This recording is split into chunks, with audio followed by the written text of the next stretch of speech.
तो बड़ी खबर इस वक्त आपको दे रहे हैं, पीएम मोदी ने विमान हादसे की जानकारी ली है। बड़ी खबर इस वक्त हम आपको दे रहे हैं, प्रधानमंत्री नरेंद्र मोदी ने सीएम देवेंद्र फडणवीस से जानकारी ली है कि यह हादसे के बारे में ये जानकारी सामने आ रही है। गृह मंत्री अमित शाह ने भी इस हादसे की जानकारी ली है।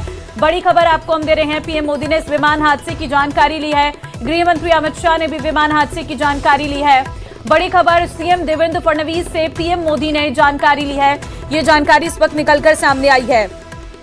तो बड़ी खबर इस वक्त हम आपको दे रहे हैं, जहां पर प्रधानमंत्री नरेंद्र मोदी ने भी इस बात की जानकारी ली है और साथ ही साथ ये भी जानकारी निकलकर सामने आ रही है कि गृह मंत्री अमित शाह ने भी इस पूरी दुर्घटना के बारे में जानकारी ली है कि आखिर यह हादसा हुआ कैसे।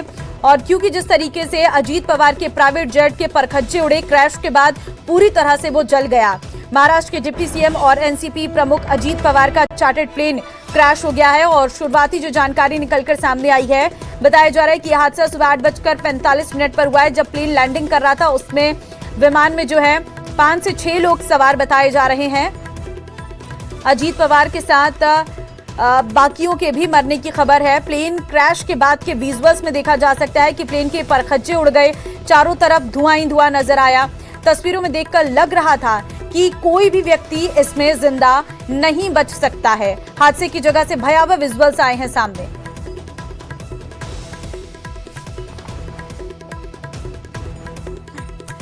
तो इस वक्त हमारे साथ फोन लाइन पर aviation expert doctor Subhash Goyal ji हैं। सुभाष जी, आज का यह हादसा अपने आप में बहुत दुखद हादसा है, लेकिन आप इस हादसे को कैसे देखते हैं? कैसे हुआ होगा यह हादसा? क्योंकि एक तरफ बताया जा रहा है कि विजिबिलिटी कम थी, प्लेन लैंड कर रहा था, फ्यूल टैंक में ब्लास्ट हो गया।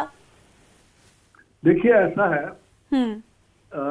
ये लेयर जेट प्लेन था जो कि बहुत ही सेफ प्लेन है। वर्ल्ड का one of the safest private jet है।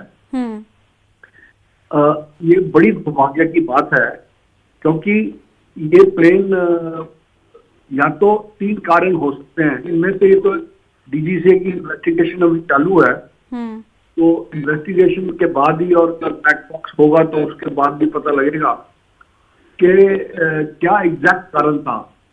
पर 3 कारण होते हैं, 3-4 कारण होते हैं प्लेन क्रैश के। नंबर 1 तो जैसे कह रहे हैं लैक ऑफ विजिबिलिटी, पर वो तो लैंडिंग इसमें होता है। पर अब कुछ इंफॉर्मेशन मिल रही है कि फ्यूल टैंक में ब्लास्ट हो गया, तो हो सकता है टेक्निकल एरर भी हो, पायलट एरर भी हो सकता है और बर्ड हिट भी हो सकती है। ये 3-4 कारण हैं जिसकी वजह से प्लेन क्रैश होता है। अदरवाइज बहुत ही सेफ प्लेन है और इसको चलाने वाले पायलट्स भी बहुत एक्सपीरियंस पायलट चलाते हैं। तो ये तो बहुत ही ज्यादा अनफॉर्चुनेट है। और अजीत पवार रिस्पेक्टेड लीडर हैं हमारी कंट्री के, और बहुत ही दुर्भाग्य है। लेकिन सुभाष जी, जो हम तस्वीरें देख रहे हैं, जो प्लेन हादसे के बाद अब जो विजुअल सामने आ रहे हैं, उसमें ये साफ नजर आता है कि जिस जगह पर ये प्लेन क्रैश हुआ है वो बिल्कुल साफ प्लेन जगह है। वहां पर ऐसा भी नहीं है कि पहाड़ी या पेड़ से टकराया हो। लैंडिंग के वक्त ये भी बताया जा रहा है कि वो रास्ता भटक गया था प्लेन, और लैंड होने में थोड़ी दिक्कत आ रही थी। ये तो देखिए इन्वेस्टिगेशन के बाद ही पता लगेगा। मैं यहाँ पर दिल्ली में बैठा हुआ आपको, और अभी न्यूज के मार्फत सारा देख रहा हूँ कि ये एकदम कहना कि ये कारण हो सकता है, ये गलत हो।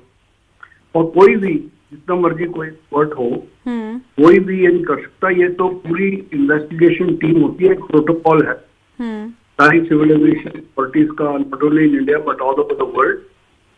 तो बॉम्बे से पुणे बहुत बार बहुत सारे प्राइवेट प्लेन जाते हैं। बॉम्बे पुणे बहुत हैवी ट्रैफिक भी है, फ्लाइट्स बहुत जाती हैं, और आज तक ऐसा इंसिडेंट नहीं हुआ। तो ये तो इन्वेस्टिगेशन के बाद ही। बिल्कुल, और क्योंकि ये अपने आप में बहुत बड़ा हादसा है। फिलहाल बहुत धन्यवाद आपका तमाम जानकारी देने के लिए।